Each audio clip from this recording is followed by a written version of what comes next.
My in-laws insisted on planning our baby's baptism. We want it to be a day to remember, they said. When we arrived, they'd changed the godparents without telling us. We just picked people who understand family better, they smiled. What I announced in front of the entire church left them speechless.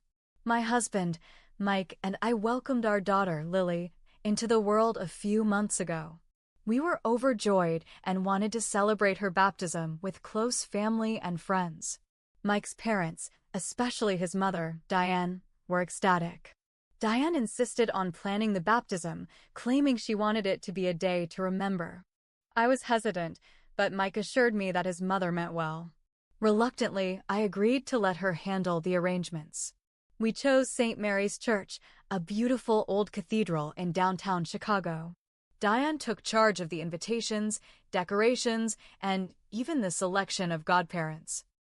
Mike and I had already chosen my sister, Rachel, and his best friend, James, as godparents. Diane nodded in agreement when we told her, but I noticed a flicker of disapproval in her eyes.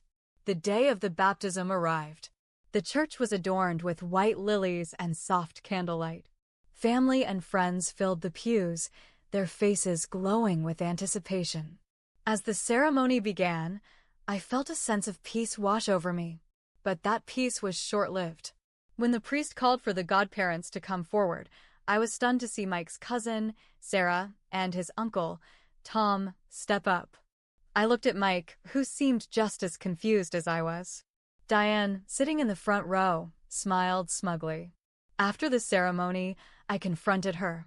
Why did Sarah and Tom stand in as godparents? We had already chosen Rachel and James. Diane shrugged. We just picked people who understand family better. I was furious. This was our child, our decision. How dare she override our choices? I couldn't let this go. As everyone gathered in the church hall for the reception, I stood up and tapped my glass for attention. Thank you all for coming to celebrate Lily's baptism. However, I need to address something important. The room fell silent. It has come to my attention that the godparents we selected were replaced without our knowledge. This was not our decision, and we do not recognize Sarah and Tom as Lily's godparents. Gasps echoed through the hall. Diane's face turned red with anger. I apologize for any confusion, but Mike and I will be holding a private ceremony to officially name Rachel and James as Lily's godparents. We hope you understand.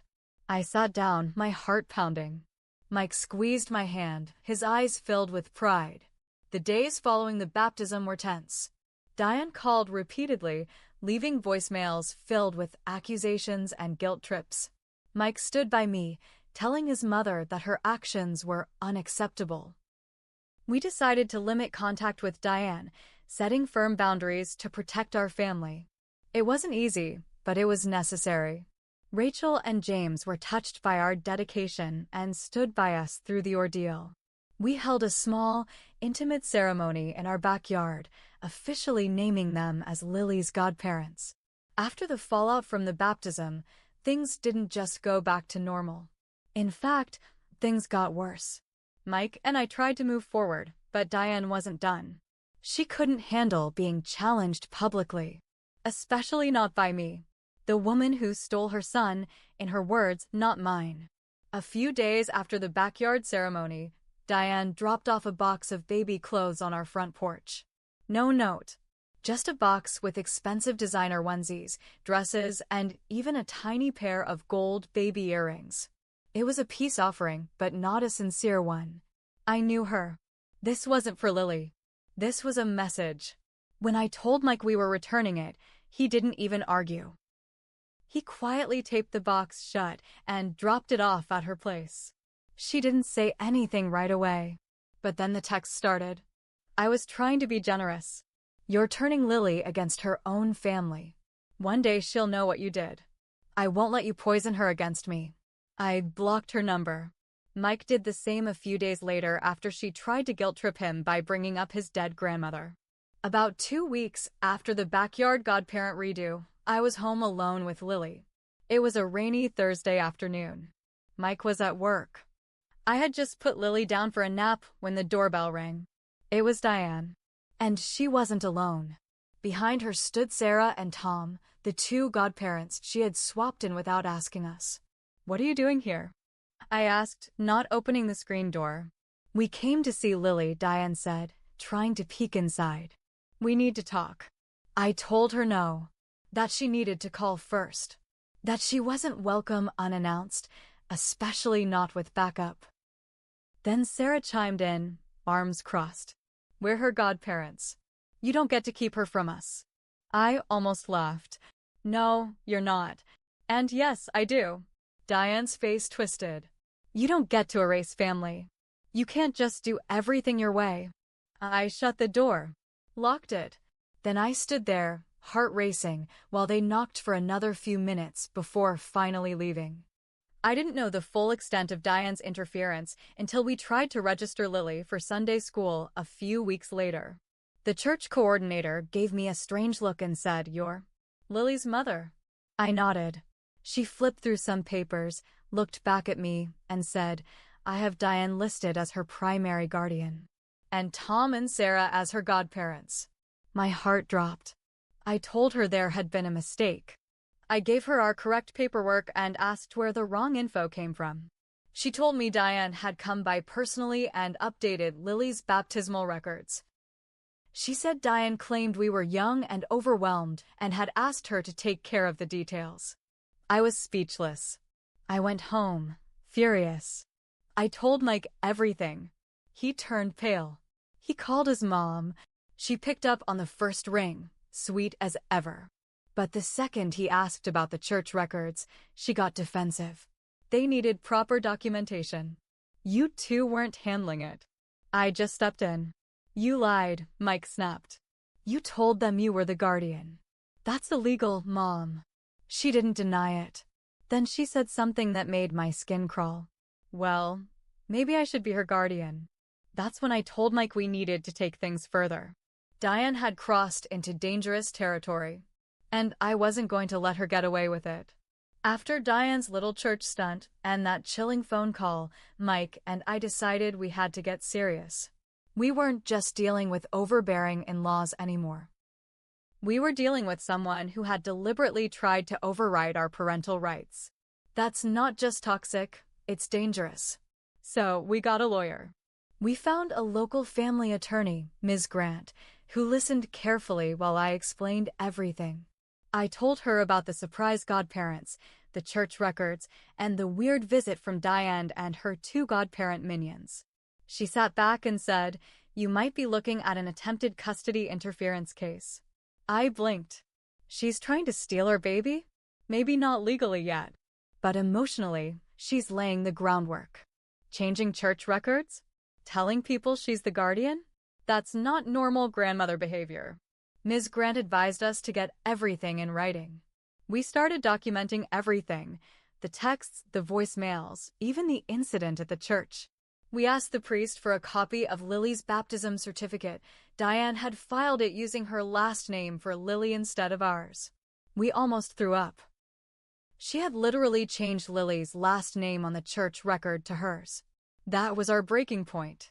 Mike, who had tried so hard to give his mom the benefit of the doubt, finally said, "I don't think she's just overstepping anymore. I think she's trying to erase you from our lives." Around this time, we started getting cold shoulders from other family members. Mike's cousin, who used to babysit for us, stopped replying to our texts. His aunt didn't show up for a family brunch we'd planned. Then we found out why. Diane had started telling everyone that I was mentally unstable, that I had postpartum psychosis, that Mike was afraid of me, that I was isolating him and keeping Lily from her real family. She even went as far as showing people pictures of our baby and saying, "Look how much she looks like us, not Sarah." I was stunned. But then came the worst twist. One afternoon, there was a knock at the door. I opened it and saw a woman with a badge. Child Protective Services. She said someone had reported concerns about Lily's safety, that we were possibly unfit parents, that I had violent mood swings and screamed for hours. It didn't take long to figure out who made the call. And even though the CPS worker didn't say it outright, She looked exhausted and almost apologetic as she left. "We see this kind of thing a lot," she said. "Family disputes that go too far." I stood in the doorway, shaking. This woman, Diane, was trying to build a case to make us look unstable. First the church, then the lies to family, now CPS. She was trying to set us up. Mike and I went into survival mode. We installed security cameras, changed our locks, even bought a Ring doorbell. But the thing that made me stop sleeping completely was the final twist, the nanny cam. We had a baby monitor in Lily's room. One night, while reviewing footage, just out of paranoia, I saw something I didn't expect. Diane. In our house. She wasn't there long, maybe 5 minutes. She looked directly into the crib, smiled, and said something I couldn't hear. Then she left. I checked the logs. The back door wasn't broken. There was no forced entry. We realized then, she had a key. Mike had given her a spare back when I was still pregnant, just in case. We never changed the locks. We did immediately. But we also gave the footage to our lawyer. Ms. Grant said, "This is beyond anything I expected." She entered without permission. This is trespassing and possibly more. She was helping us file a restraining order by the end of that week. And yet, even with everything building up, we hadn't reached the climax yet. Because just as we started to take legal action, Diane made one final move. She filed for grandparent visitation rights. A few weeks after we changed the locks and filed the restraining order, a letter came in the mail. It wasn't a letter. Actually, it was a court summons. Diane was suing us for grandparent visitation rights. For those who don't know, in some U.S. states, grandparents can file for court-ordered visitation if they think it's in the best interest of the child. And guess what? Illinois allows it, especially if one or both parents are estranged from the grandparent. Diane had used our low contact as her argument. She even told the court I was trying to replace the family and isolate Lily from her true blood. Mike and I sat at the kitchen table in shock, staring at the paperwork. I felt sick. I had spent the last few months just trying to protect my child, and now I had to defend myself in front of a judge? The court date came fast. I sat in that courtroom with sweaty hands, Mike by my side, while Diane strolled in like the queen of everything, holding a photo album and tissues. Sarah and Tom came too, dressed like they were attending a funeral. She went first.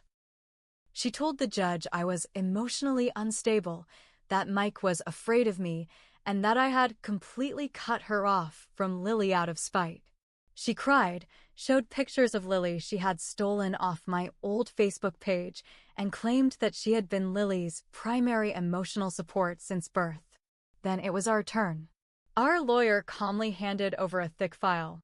The forged baptism papers, the tampered church records, the trespassing nanny cam footage, screenshots of her texts, including, "Maybe I should be her guardian." CPS report saying the claim was unfounded, and suspicious security footage showing her trying to jiggle our locked back gate just days before the restraining order. We also had written statements from neighbors and even the church coordinator who had updated the false baptismal records under Diane's pressure.